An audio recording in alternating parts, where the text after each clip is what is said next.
Hello students, like already we have completed various topics related to consumer equilibrium, and I have discussed about the consumer equilibrium related to single commodity, two commodities approach, as well as about the indifference curve approach. Now the next part of this unit consists of demand as well as the various components of demand. Now first of all let us discuss about the meaning for the term demand. Now what do you mean by demand?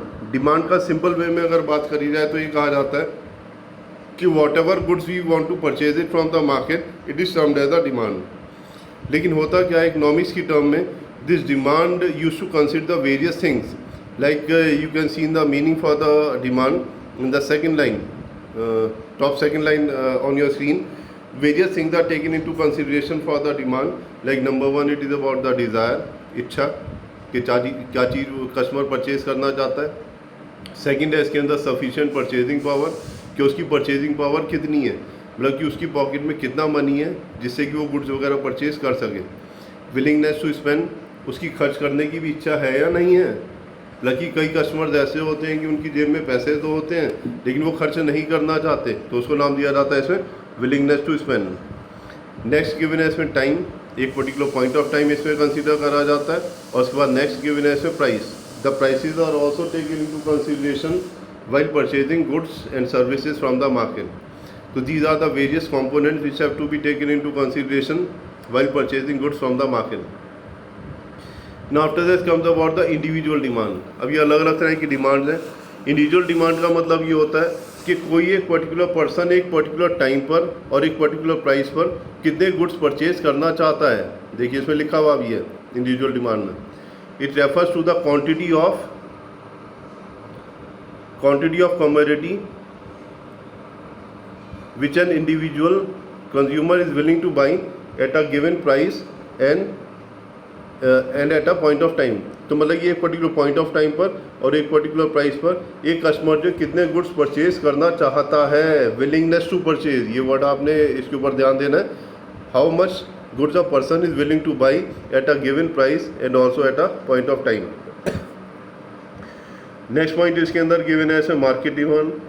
Market demand का मतलब होता है इसमें the total demand of all individuals is taken into consideration.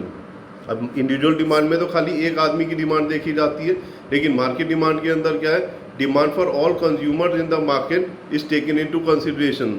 अब देखिए इसके अंदर भी डेफिनेशन में लिखा हुआ है इसमें, मार्केट डिमांड में पढ़ रहा हूँ मैं इसे. It refers to the sum total of quantities demanded by all the individual household in the market at a given price and at a given point of time. तो ये प्राइस और given point of time दोनों में same है. एक इसके अंदर चीज़ consider करी जाती है प्राइसेस और दूसरी कंसीडर करी जाती है इसमें टाइम. ये दोनों के हिसाब से जो टोटल जो डिमांड होती है मार्केट के अंदर उसको नाम दिया जाता है क्या, मार्केट डिमांड. उसके बाद एक फोर्थ टॉपिक है इसमें स्क्रीन पर आपकी, डिमांड शेड्यूल. डिमांड शेड्यूल का मतलब होता है, शेड्यूल जब भी वर्ड आता है इसमें इकोनॉमिक्स के अंदर उसका मतलब होता है इसमें टेबुलर प्रेजेंटेशन. जैसे टेबल्स होते हैं, वो जो टेबल्स वगैरह जो होते हैं उसको नाम दिया जाता है इसमें इकोनॉमिक्स में शेड्यूल.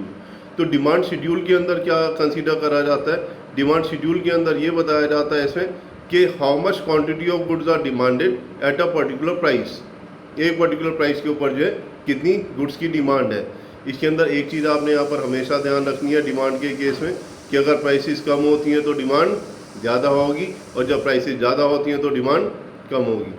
इनवर्स रिलेशनशिप होता है इसमें प्राइसेस और डिमांड के बीच में. तो उसका जो टेबुलर प्रेजेंटेशन जो है उसको नाम दिया जाता है इसमें डिमांड शेड्यूल. उसके बाद नेक्स्ट टॉपिक देखिए इसमें इंडिविजुअल डिमांड शेड्यूल है. इंडिविजुअल डिमांड शेड्यूल के अंदर क्या होगा, जैसे अभी हमने ऊपर पढ़ा था इसमें इंडिविजुअल डिमांड, इसी तरह इंडिविजुअल डिमांड शेड्यूल में क्या होगा. इंडिविजुअल डिमांड शेड्यूल के अंदर ये होता है कि एक आदमी जो है अलग अलग प्राइसेस पर कितने गुड्स परचेज करता है मार्केट में.